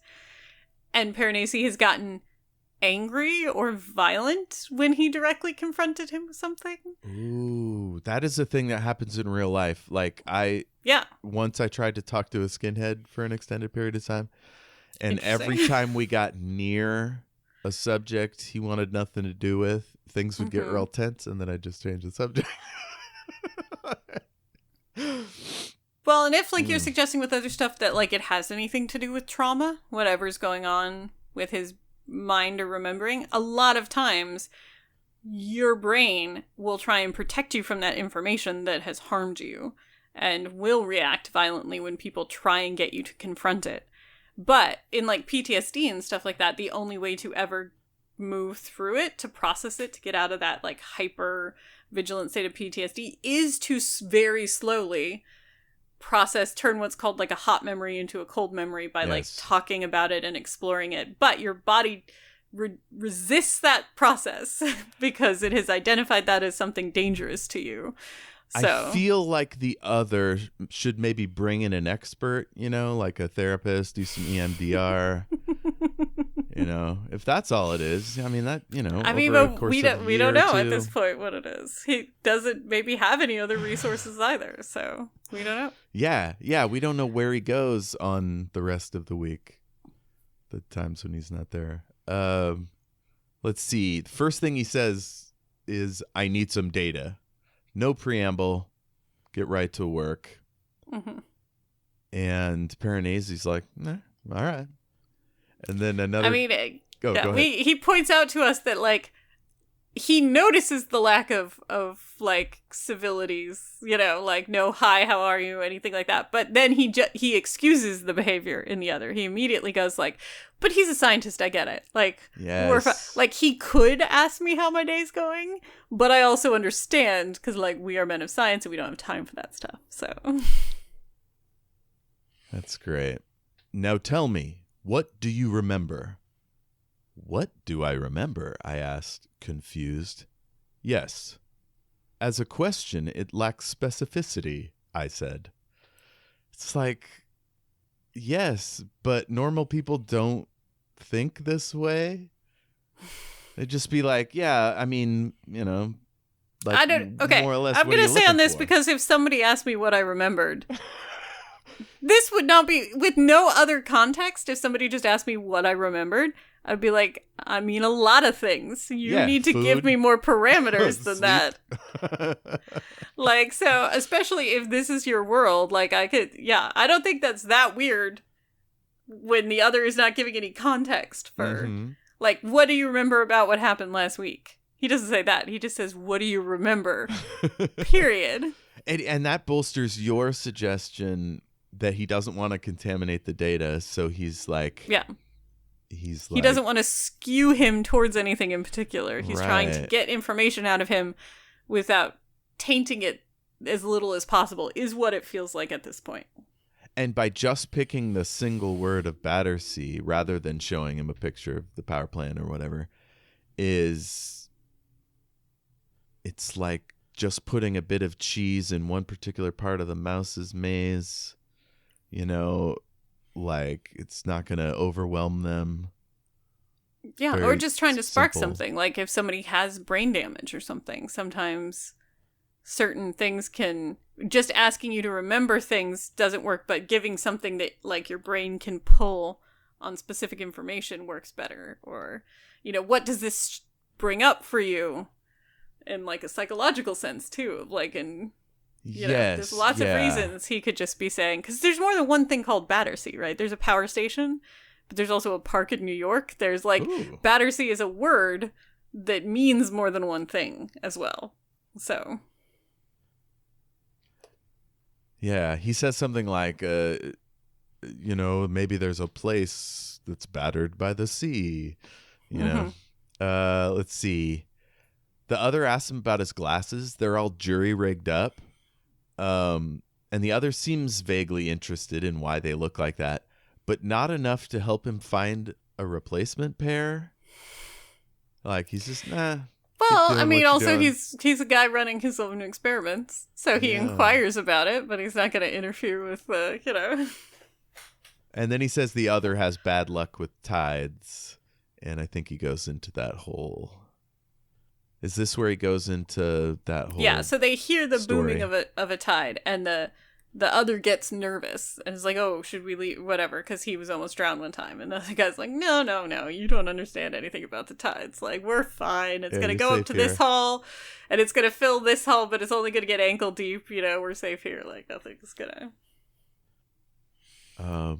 There's a nice line here. The halls that I passed through were gray and dim, with just a suggestion of light in the windows. The idea of light, more than light itself. I don't know how profound it is. I just thought it is a very great. Nice line. It's very evocative. Let's see. He's clearly aware of chess. So has he played it, was my question. He knew what an albatross was. The other, for some reason, is not fond of birds.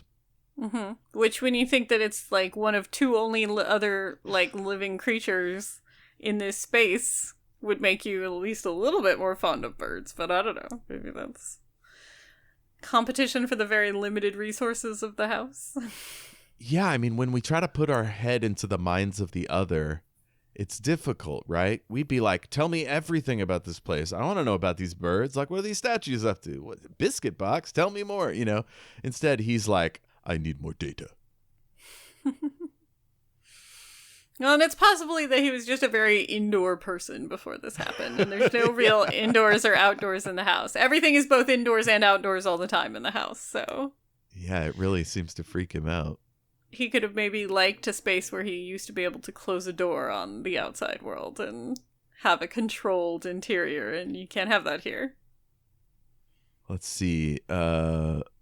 He talks about why he named a year about the albatross, and these two albatrosses arrive. The two albatrosses spread their wings. They danced around each other. They pointed their beaks at the ceiling and made a joyful, shrieking, screeching sound.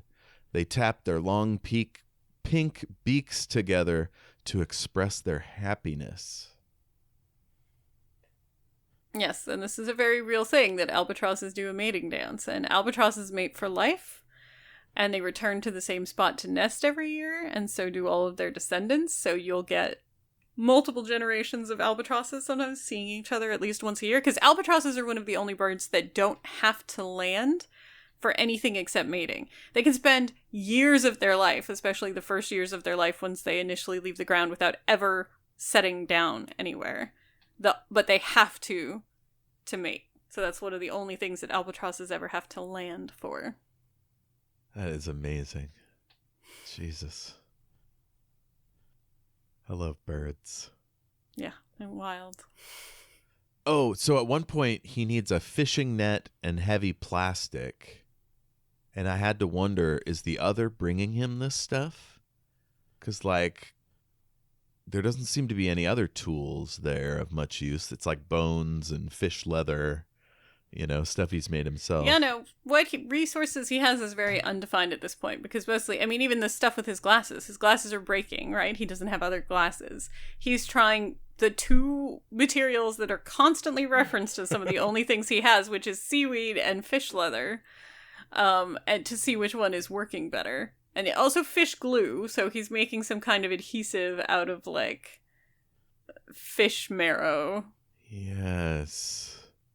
I remember what the net was for. He was bringing dried seaweed to the birds so they could have a because nest. They didn't want to build a nest with the wet seaweed. And again, he was sacrificing some of his pre-dried winter seaweed. Yeah, this guy's so selfless. It's like they're fellow children of the house, and he's got to look after them. He has so much compassion for basically anything in the house. I love this guy. Oh, a lot of the paragraphs are short, but one was a single sentence. I was often hungry. I don't know why that just like jumped out at me, but the idea that like this guy is starving at times. Well, that's particularly referencing, like, again, before he knew the house better. So, like, whenever he was dropped here, because that was before he figured out things like how to fish, where you went for fish, where to get fresh water, where, you know, that was before he had the house figured out. So, and he talked about he doesn't allow himself to get that hungry anymore.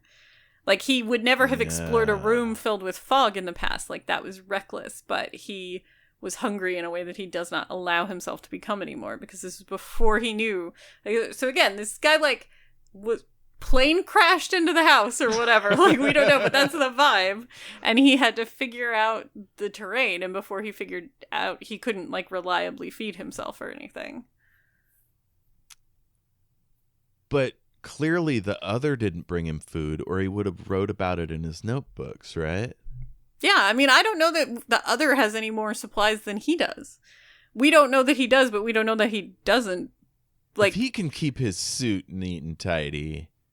I mean, you don't know what his priorities are.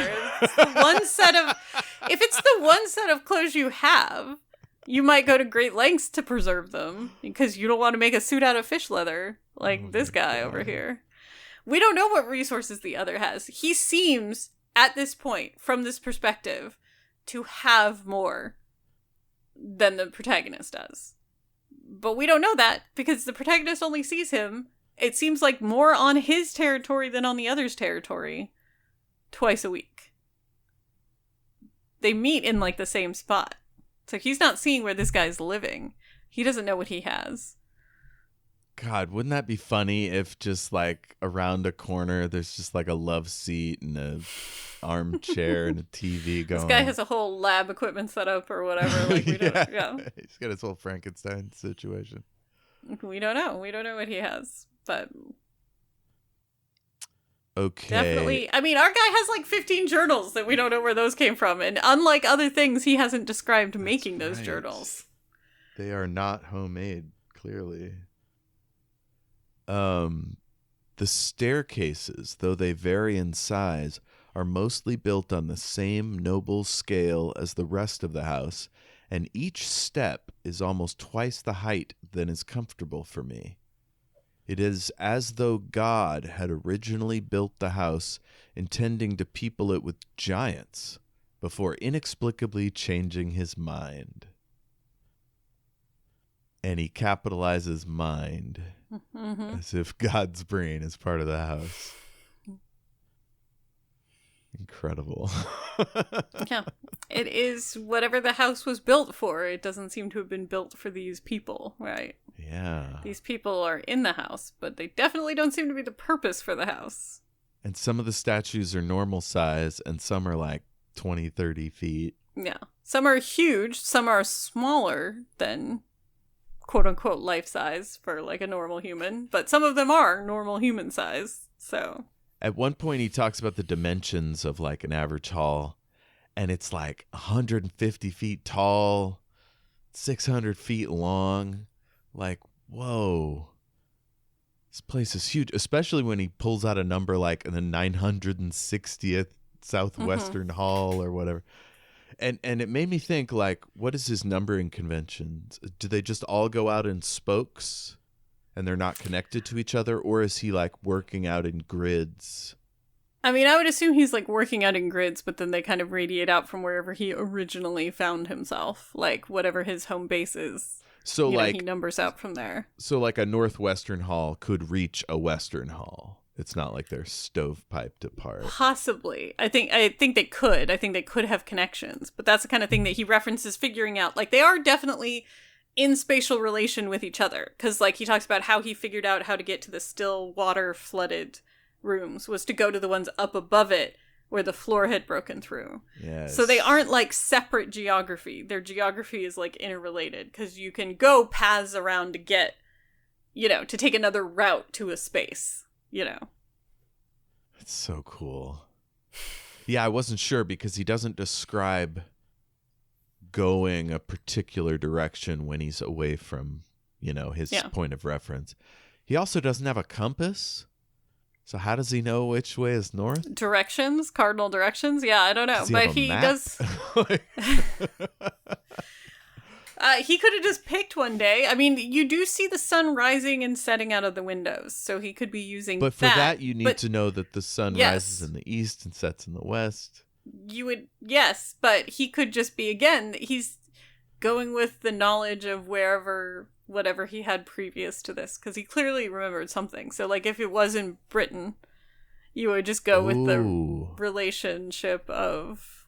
Okay, if he lost his mind after taking those early notes, and those were purely scientific, there would be a lot of capitals, a lot of simple data, and not a lot lot this is what a bus looks like. Right, because it's not relevant working from to the knowledge this that you place. already know that, yeah. Fascinating. So somewhere in there he must have wrote north goes that way, He might have even written how he determined where north was, but at this point, for him, it's not relevant. North is just where north is. Yeah. Wow. Okay, and my last quote here, statues appeared, one by one, out of the pale cloud. They covered the walls so thickly and were twisted into such tortuous forms that it was like walking under the dripping branches of a great forest of arms and bodies. That's pretty wild. Yeah. And trying to picture that hall in particular and the way he describes it, with all where most of the statues are calm, but in this one they're agonized, frozen in motion. Yeah, it's like a living Hieronymus Bosch situation. Yeah. Well, that's it for my notes. Do you have any stuff you want to touch on? No, I think we've talked about most of my thoughts about kind of where we are so far in the book. Let's see. I think I had a question at the very beginning. He said something about creating a pause. And I thought that was interesting because of the nature of the storytelling here. Mm-hmm. And maybe it's something the narrator's doing on the audiobook, but there are moments of like, just sit with that sentence and like soak it in and like imagine this world and your place in it. But all you can do is be with this guy in his quiet moments, Mm-hmm. And I think that sense of pause is built into the structure, the layout of the book, because we have so many settings and headings and subheadings and sections of what he's writing and, thoughts that are tangents, and then we come back to the main narrative. I think it is Does it go back in time? Do some of the entries go back? He tells us stories from the past, like when the albatross came, or when he was hungry and thirsty and first found out how to fish and stuff. So he is telling us stories from the past, as well as writing to us in the present. Man. Folks, you should read this book. It's really good. It's a really good book. It's a really interesting book. It's a very evocative book. So, all right. Any final thoughts? I figure we could maybe throw out a recommendation and give our socials. But before we do that, do you have any final thoughts? No, I think I'm very intrigued at this point in the book. So, yeah. Lots of unanswered questions so far. I'm really glad it's not an unspoiled situation, so we don't have to wait an entire week to experience the next one. We've already done it. But for the listener, it'll be a week or 2 or 3, whatever. Until then, what else should people look into? Is there a book or show or anything that you feel is essential? Well, I will say something that this book reminds me of, but it's kind of in a very different way, is the TV show Severance. Oh, yes. Have you seen that at all? Because the sort of way in which your brain is split into 2 and you're not allowed to remember the other part of it in one space feels like evocative of this book to me. So, oh man, that show's great. Show is so good. Intense. Just for anybody wanting to check it out. It is very funny, but it is also very dark. So, yeah. It's if not you are feeling gritty and ugly, it's more like psychologically upsetting. Yes. With a little bit of gore. Yes, but it is sort of about the tyranny of a society that does not allow you to have a work-life balance. Yes. So if that is the thing that is sort of weighing on you right now, then this might not be the show. Or it might be exactly the show for you. It depends on which way. Oh, it's very cathartic. It's only 1 season at this point, and it cooks along. Since yours was thematically relevant, I feel like mine should be too, but this one's a stretch. The TV show, it's Apple TV Plus Silo. It's based on Hugh Howey's Wool saga, and it is fucking amazing, start to finish. I know a show is really good when, like, at the second I finish it, I go and watch it again. Watch it again, yeah. There's very few. But that was definitely one. It's like it's similar in that nobody knows how long they've been there, why they're there, really. They have to kind of find their own meaning and traditions. They are literally stuck, right? He can't go to anything but a hall or a vestibule. So I guess it's got that in common. Yeah, it has some connections. I'm very intrigued about that show. I have not seen it yet, but I've only heard good things. Oh, good. So. Good, yeah. The next 2 books in the trilogy are pretty great, but I don't know if they'll make any more seasons. It's just the one right now. Yeah. That's it for Rex. Yeah. Do you like the book? Do you want to do this again? Yeah. Hell yes. All right. Next section, it'll start at a conversation, and I figure we'll just go all the way to the end of part 2, the other. That's about like an hour and 15 minutes, I think, on the audiobook. You're reading it with text. I'm reading it. I have the physical book right here. You can tell me how many pages that is. If that's too many, we can... we'll have a production chat after this, folks. Yeah. I just clattered the book down. So, Lindsey, if people wanted to interact with you, where would they go to do that? You can go to my Instagram, which is Lindsey Cameron Nelsen, and that's spelled Nelsen. I am also on the site formerly known as Twitter, but not really. Like, I still technically am there, but I don't check it very often. And then I have a TikTok, which is at Noctisphilia. So, but Instagram is where you should go if you spell that one for me. Noctisphilia, yeah. It is Latin. Noctisfilia.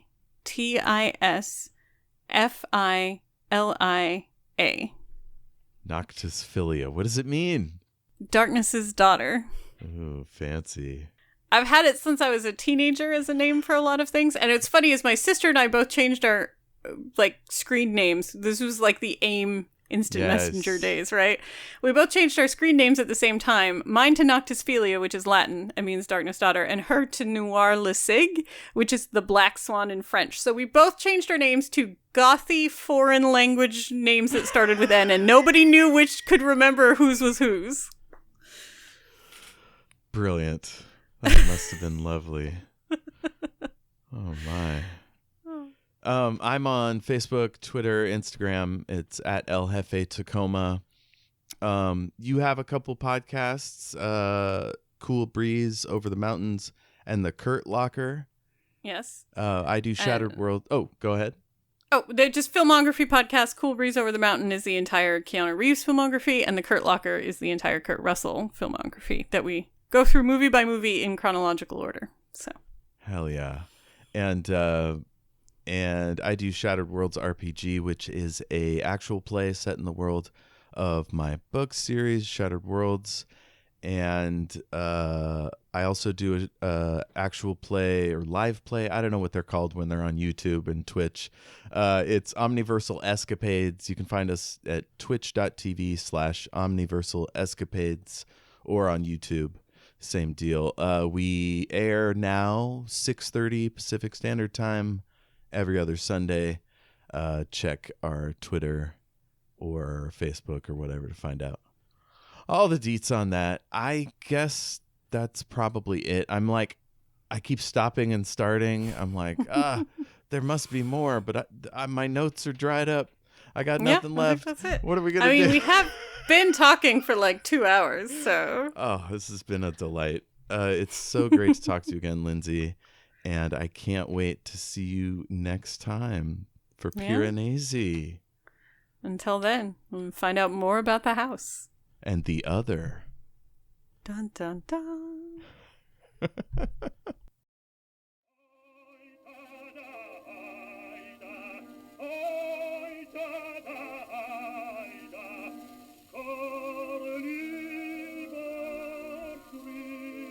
Special thanks to Amy Ashton for doing our logo.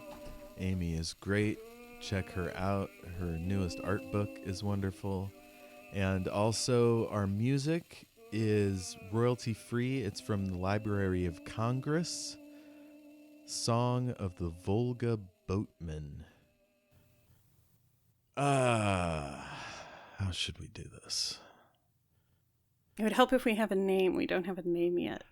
Oh yeah. Okay, so maybe we'll have a like a hey, welcome to such and such with Lindsey and Jeff, and then we'll have a little theme, and then if we want, this can be like a little fun behind the curtain extra is us coming up with a name and all that stuff.